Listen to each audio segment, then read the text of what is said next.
Modern cars are harder to fix. There's certainly more than a grain of truth in this. Modern cars are much more complex. So let's look at the reasons behind why modern cars are harder to fix and some of the typical problems that we will experience trying to mend or fix a problem on a modern car. We have to break this really down into different eras of motoring, and I've chosen pre-1992, an era of simplicity. Around about 1992, we start seeing the catalytic converters coming into play and fuel injection. But before that, it was very simple.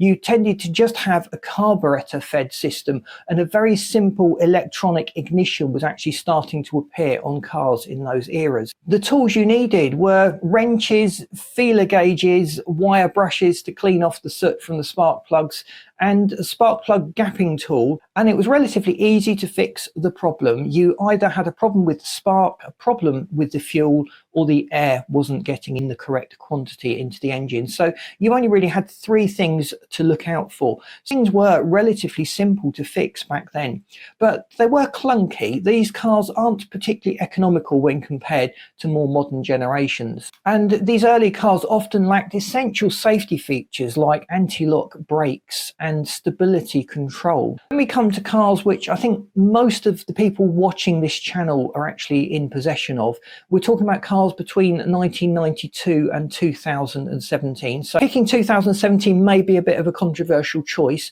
but round about that time, just after, we start seeing other developments and much more complexity when it comes to the engines and the cars that manufacturers are churning out. So in this period, we're starting to see the addition of pollution controls. The emission standards are getting tighter and tighter, and manufacturers have to meet these. So they've been using things like exhaust gas recirculation systems.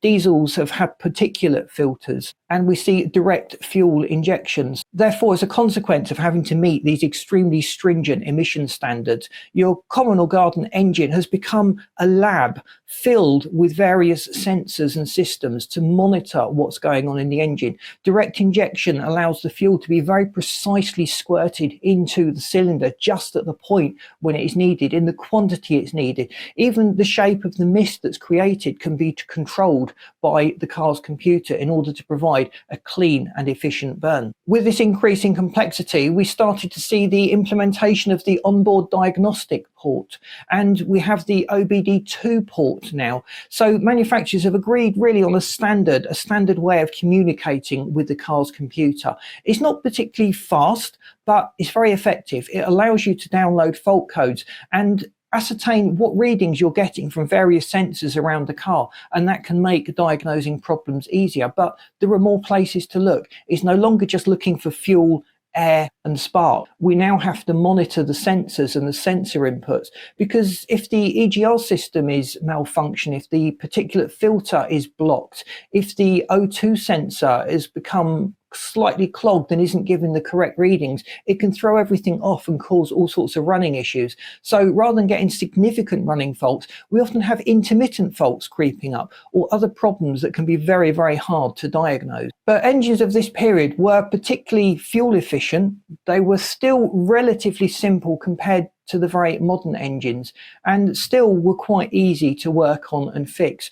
The problem is, though, that manufacturers have progressively used more and more plastic parts. They've cut corners, and a lot of these plastic parts will break when they're removed. So you go to fix a modern car, you take off the plastic manifold, and you find that won't go back on. It's now split. That old plastic wasn't up to the forces you needed to use in order to remove it and refit it, and now you have to get a new plastic manifold.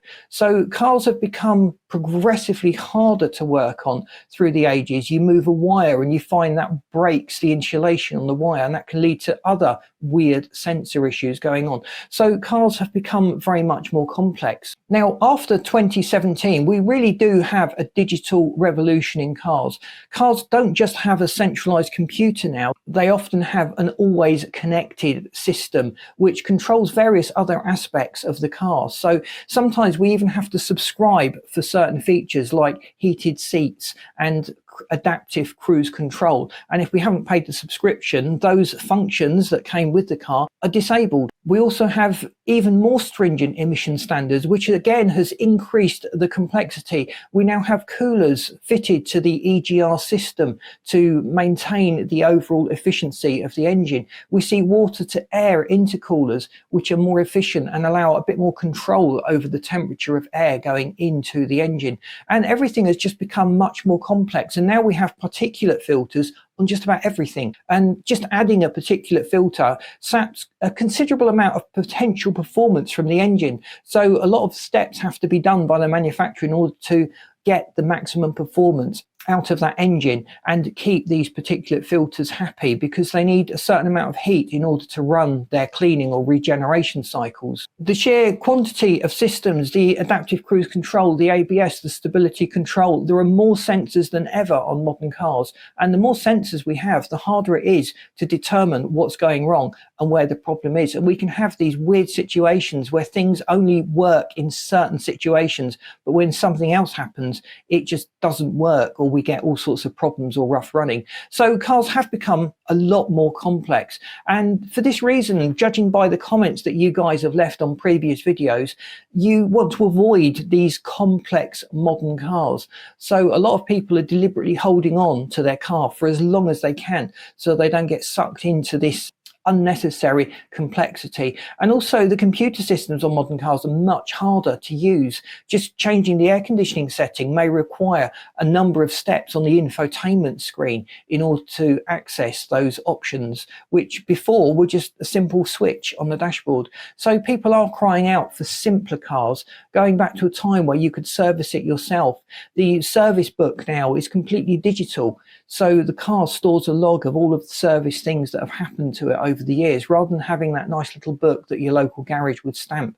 So just being able to service a car now requires fairly specialist computer equipment to plug into the car and interface with the service log and the service history of the car. So is it a good thing that cars are getting more complex? Let me know in the comments what your thoughts are on that. Please boot the like button. That really does help us to get out there. If you haven't subscribed, please do so. Would hate you to miss out on the great content we've got planned. And I've lined this video and this playlist up for you that you should find really interesting. See you in those. Thanks for watching.